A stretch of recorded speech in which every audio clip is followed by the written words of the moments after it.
Hello and welcome to another edition of SG Choice Top 10, the series where all the members of the Source Gaming team come together and vote on a particular topic and rank it into a top 10. Today's episode is a special one as it was requested by our patron BearRimshot. He wanted to know who we thought the top 10 most likely female characters were for Smash, so here we are. Due to the nature of how third parties are decided, this list is for first party only, so no Chun-Li or Jill Valentine. With the introduction out of the way, my name is Nantenjex and let's see number 10.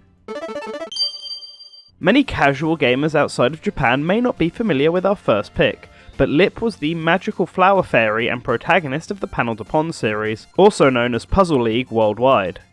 Her debut game appeared in the West as Tetris Attack, and had Lip and friends removed and replaced with Yoshi, and then later games with Pokemon. However, in Japan, Lip managed to stick around and is Nintendo's premier puzzle character, although her half-brother, Mallow, might be more relevant for this role. Either way, Lip would be unique and add a lot to Smash, if she can make it over that popularity hurdle.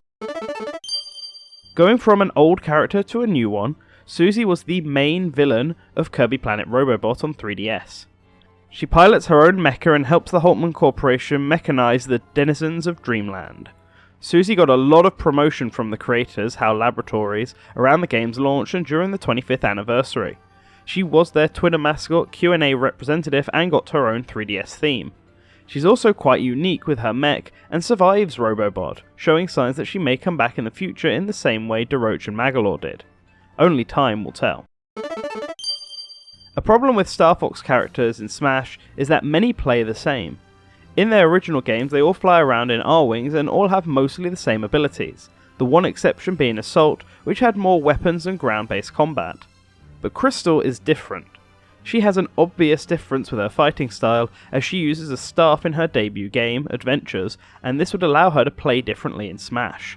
Sakurai even acknowledged this in Brawl, where he thought about her for a character but went with Wolf because Wolf would work as a Star Fox semi-clone, whereas Crystal would not. She lacks the current relevance now, but a new Star Fox game could change this, and despite this relevance issue, her only real competition for the next Star Fox character is Slippy, thanks to Star Fox Guard. Nicki is an odd choice for sure. She originally debuted as a Mii character in Swapnote, but over time she got her own game and style that made her more unique. Her most notable appearances, though, has been in the Nintendo Badge Arcade on 3DS, where she was arguably one of the game's mascots, getting a ton of themed badge sets around her and her friends. This clearly shows that she was quite a popular character and has potential for a unique moveset around sending letters and travelling. Her series almost got a stage in Smash as well, as an entry for Diary was found in the game's code, that being the Japanese name for Swapnote. With the 3DS nearing its end, it's only a matter of time when Nicki will stop being relevant, that is unless she gets a Switch game, but the next Smash may be her time to get etched into the annals of Nintendo's legacy. The Zelda series is a hard one to pick characters from, as many are one-offs and stop being relevant a few years later. Impa is not one of these characters, however. Debuting in the very first Zelda title, Impa was a recurring character in the game's early days and made a comeback in modern Zelda. While often depicted as an old lady, Impa has appeared in a more youthful form in Ocarina of Time, Skyward Sword, and Hyrule Warriors, complete with moves and powers that could translate into Smash. It all depends on how Sakurai views the character. Is her most iconic form the old lady one, or has the young form become the more important one? It is all up to Sakurai. I talked earlier about how Nicki was a mascot for the Badge Arcade, but she was not alone. Ashley from the WarioWare series saw just as many, if not more, badge themes, and Ashley also has a stronger legacy outside of this. Debuting in WarioWare Touched, Ashley quickly became one of the most popular WarioWare characters, and became a mainstay of the series from then on. She also frequently cameoed on Nintendo's website in Japan, and appeared in Rhythm Heaven Megamix on 3DS. Finally, like many popular characters, she appeared in Super Smash Bros. 4 as an assist trophy and then a Mii Fighter costume in the DLC. This is a good indicator of her popularity, and as a witch, she has moveset potential. It's up to Sakurai to decide if she is important enough now to become playable. ARMS is the exciting new IP from Nintendo that made waves in 2017. Many are expecting an ARMS character to appear in Smash, and while Springman is the frontrunner for many, Ribbon Girl is the obvious runner-up. She has many of the benefits Springman has, being one of the first characters to appear and prominent in the advertising and the box art, but arguably Springman is still the main protagonist. However, Ribbon Girl possibly has a more interesting moveset potential with her double jump and more unique default arms.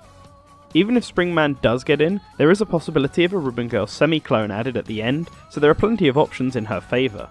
Now it just depends if Sakurai took the risk in planning for a character from an, at the time, untested IP. The Xenoblade Chronicles series is one of Nintendo's up-and-coming franchises, with each title selling better than the last. This rise in prominence could be enough for Sakurai to warrant a new character, and Elmer from Xenoblade Chronicles X is perfect for this. Not only is she arguably the game's central character and the star of the series' other half, the more open-natured style of games, but the creators have expressed interest in her story continuing in a future title. She is different enough from Shulk that the two would not clash, and depending on the project plan she could have been on Sakurai's mind at the time. I also wanted to mention Pyra in this section because I know people will ask. We didn't consider her in this because on her own she won't make it. It will only be with Rex, the male protagonist, and he would be the one you control, so it did not feel right to include her in this all-female video. The Animal Crossing series is one of Nintendo's A-tier franchises, yet it's the only one from this tier that only has a single character in Smash. If Sakurai was to expand on this franchise in Smash 4, the obvious choice would be Isabelle, the popular assistant to the mayor from Animal Crossing New Leaf.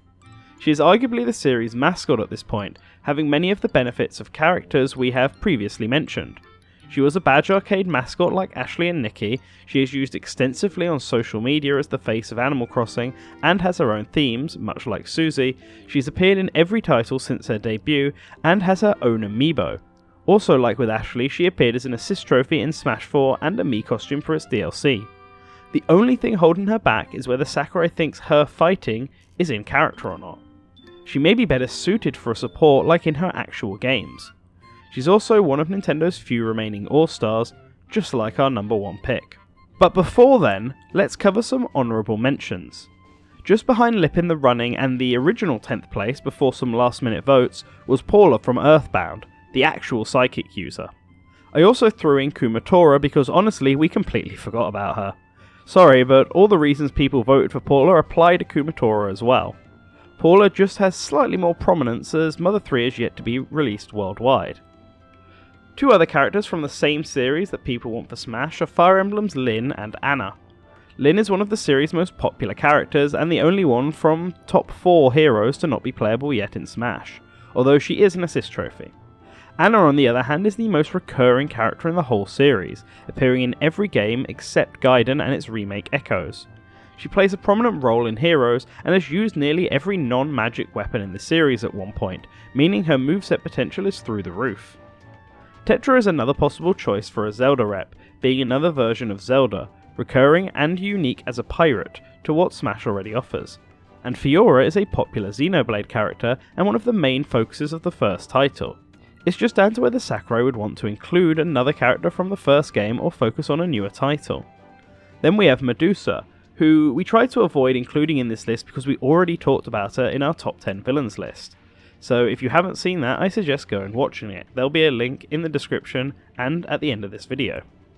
Lastly, we have the very infamous Princess Daisy from Super Mario.